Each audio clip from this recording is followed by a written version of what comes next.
Hey guys, and welcome on into today's NFL pick video play. To get all of our NFL plays, you can check those out over at stumpthespread.com, linked down in the video description. And be sure to click that subscribe button on our YouTube channel. Heading into today's action for November 5th, 2017, we're going to be talking about this afternoon matchup between the Denver Broncos and the Philadelphia Eagles. Right now, the Eagles coming into this one as about a one-touchdown favorite. We're going to start with the road team today, the Broncos. They have not been looking great as of late. It's pretty much a must-win game right now for Denver, as if they go 3-5 overall, that's going to put them in a really tough spot to potentially make a run at the postseason. So, very important game here for Denver, but a lot of things are working against them in this one. The Broncos are 0-3 on the road this year. They're having to travel over to the Eastern time zone, which is never easy for these teams that are coming from over out west. Perhaps the fact that it is daylight savings means they do get an extra hour, so it won't be quite as early in the morning. It's just one of those things that we typically see from these Western teams that go over to the East time zone. Sometimes they get off to slow starts as they try to get their legs under them, not used to necessarily playing at earlier parts of the day. But the Broncos sitting 3-4 overall, coming off 3 straight losses where their offense has not been producing.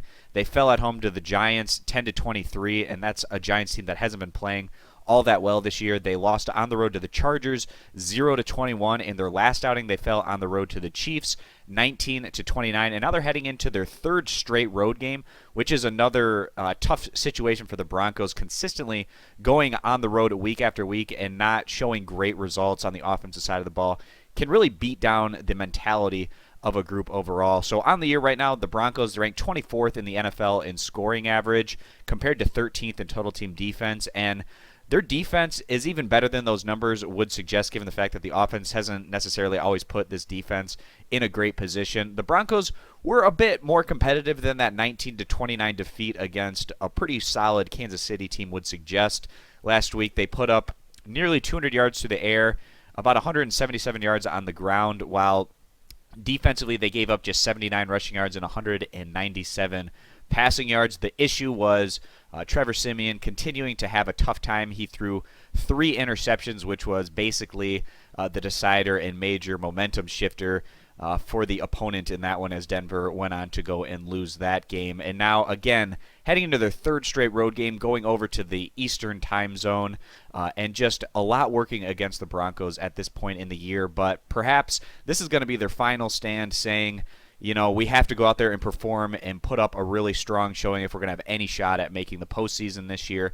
Easier said than done going against a Philadelphia Eagles squad who's looked like the best team in the NFL through the half point of the regular season. They stand 7-1 overall.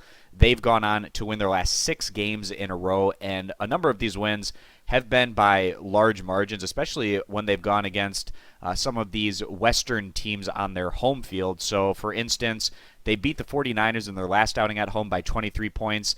They also beat the Cardinals at home, who are another Western team. They won that one by a final of 34-7. And then also some other pretty solid results there through the Eagles throughout the season up to this point. This group, they rank 4th in the NFL in scoring average, 10th in total team defense, and Carson Wentz, the quarterback for the Eagles, has looked like the real deal. He's thrown for over 2,000 yards, 19 touchdowns, and LeGarrette Blount has been a great guy coming out of the backfield, and they add another guy with Jay Ajayi, picking him up before the trade deadline to kind of bolster their offensive weapons and give them a little bit more options coming out of the backfield there. So pretty much just adding to the weaponry of this Eagle squad, who didn't even need it, but now it's almost like a luxury and a situation where maybe if they deal with some injuries potentially down the line offensively, they'll have another guy that they can perhaps plug and play in with this unit. But in their last outing, look very impressive in that 23-point win against the 49ers. Both sides of the ball looking strong, especially defensively, giving up about 150 yards to the air and less than 100 yards on the ground, while also picking up 2 interceptions. And then offensively, Carson Wentz throwing for 211 yards, 2 touchdowns with the ground game, adding 112 yards. So coming into this one, guys, we just feel like a lot of positive advantages are working in the favor of the home team today. Philadelphia, they've got a lot of momentum. They've been playing really well, especially against Western teams coming into Philly. And when you add it all up, we just feel like the Eagles are going to be the better value play today, giving that touchdown. If it's at 7.5 points for where you're at, I'd probably try to wait to get it at the full touchdown. Obviously going to be in a better situation there to potentially get that cover. So we're going to go ahead, give the touchdown side with the home team today as our NFL pick video play. And again, guys, to get all of our NFL plays, you can check those out over at stumpthespread.com, linked down in the video description, and be sure to hit that subscribe button. Thanks for stopping on in. We hope to see you guys in future videos. Bye.